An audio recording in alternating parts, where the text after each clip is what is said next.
Like most small businesses, the Tart Lumber Company in Sterling, Virginia has been hit hard by the recession.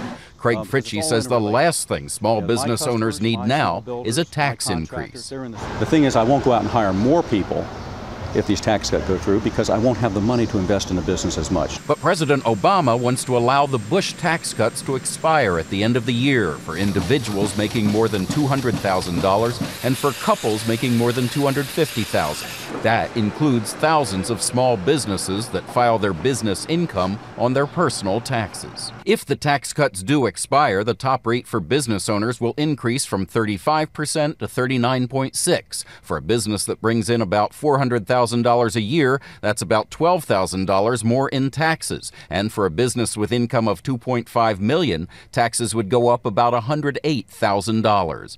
And while only about 3% of small businesses would be affected, that 3% employs about 25% of the workforce. Overall, only about 2% of Americans would see their taxes rise under the president's plan, but they pack an enormous economic punch. There's an astonishing fraction of the national business funding that comes from these high-income groups. Some economists say it was spending by the rich that drove the economy out of recession. High-income households are particularly sensitive to their finances. So if we raise their taxes now, I think they will pull back on their spending. Zandi says the high-end tax cuts should be extended at least another year until the economy is back on its feet.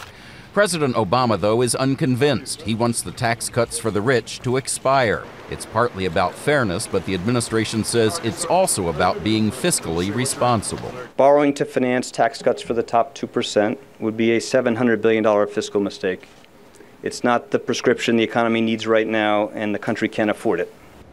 This epic battle over raising taxes on high-income Americans will begin after Congress comes back from its August recess. That's pretty close to Election Day, so you can expect the debate to be particularly ugly. Harry? Chip, Reid at the White House tonight. Thanks.